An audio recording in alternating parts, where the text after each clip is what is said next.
یہ بات ہے قرآن کی، یہ کوئی قرآن نہیں ہے، یہ بس جھوٹی شاعری ہے، محمد کی شاعری۔ یہ بات ہے اس آگ کی جو ایک بیوی نے اپنے شوہر کے لیے لگائی۔ محمد کے درد سے مجھے سکون ملتا ہے، غلاموں یہ کانٹے اس کے گھر کے سامنے بچھا۔ یہ بات ہے اس انسان کی جس نے میرے آقا مصطفیٰ جان رحمت کو بھرے بازار رسوا کیا۔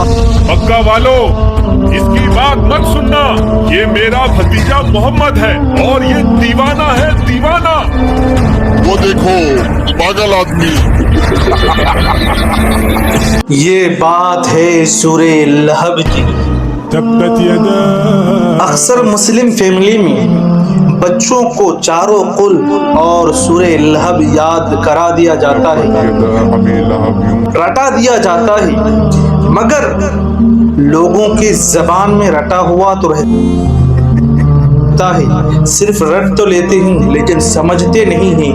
شاید اسی لیے آج ہمارے گھروں میں تو قرآن ہوتے ہیں لیکن ہمارے دلوں میں قرآن نہیں ہوتا ہے۔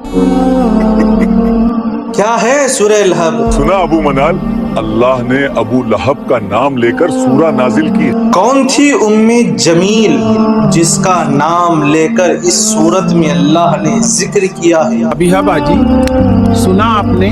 کون سی بات؟ ام جمیل کا ہار اس کے گلے کی رسی بنے گا آخرت میں۔ اور ایسا کیا کر دیا ابو لہب نے جو اللہ نے قرآن مجید میں ابو لہب کا نام لے کر اس کو مذمت کیا؟ اس کا اللہ ہمیں آگ کا عذاب دے گا۔ کہتا ہے میں لکڑیاں اٹھاؤں گی اپنے سر پر۔ اور سب سے زیادہ امپورٹنٹ کہ قرآن کی اس صورت کیسے لیونگ پروف ہے قرآن کے سچ ہونے کا، آج جانیں گے اس ویڈیو میں۔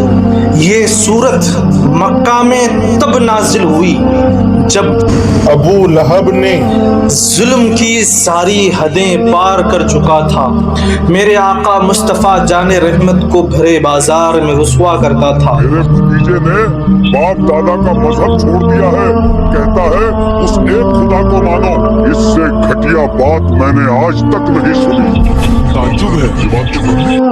میرے آقا مصطفیٰ جان رحمت کو دیوانہ، پاگل، معاذ اللہ کیسے کیسے نازیبا کلمات سے پکارتا تھا، تب یہ صورت نازل ہوئی۔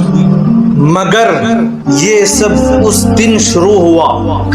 ایک دن سورج کی کرنیں مکے کی زمین کو اجالا کر رہی تھی۔ کوئی صبح صبح ناشتہ کر رہا تھا، کوئی ابھی اپنے آپ کو شیشے میں نہار رہا تھا، کوئی اپنے آپ سو رہا تھا۔ یہاں ہاتھ جیتے جا رہے ہیں اور میں دن بھر بستر توڑنا ہے، اور کام ہی کیا ہے؟ اے جی اب سوتے ہی رہو گے کیا؟ لیکن کوئی تھا جو صفا کی پہاڑ پر چڑھ رہا تھا۔ وہ پہاڑ پر کون ہے؟ محمد۔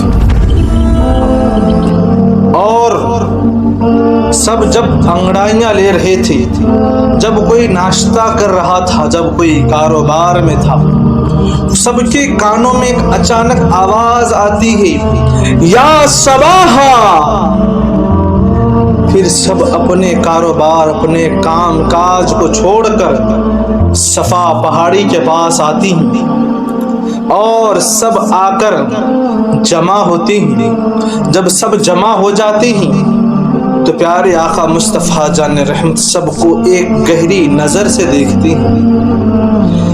جب سب لوگ جمع ہو گئے تو میرے آقا مصطفیٰ جان رحمت نے فرمایا کہ اے مکہ والو، اگر میں تم سے کہوں کہ اس پہاڑ کے پیچھے ایک دشمن کا فوج آ رہا ہے تو کیا تم لوگ یقین کرو گے؟ تو سب نے کہا بالکل کریں گے، کیونکہ آپ سچے ہیں، آپ امین ہیں، آپ صدیق ہیں، آپ محمد ہیں۔ اللہ اس کا پارٹ 2 بھی آئے گا جس میں سورہ لہب کا بالکل پورا ترجمہ آسانی کے ساتھ ہوگا۔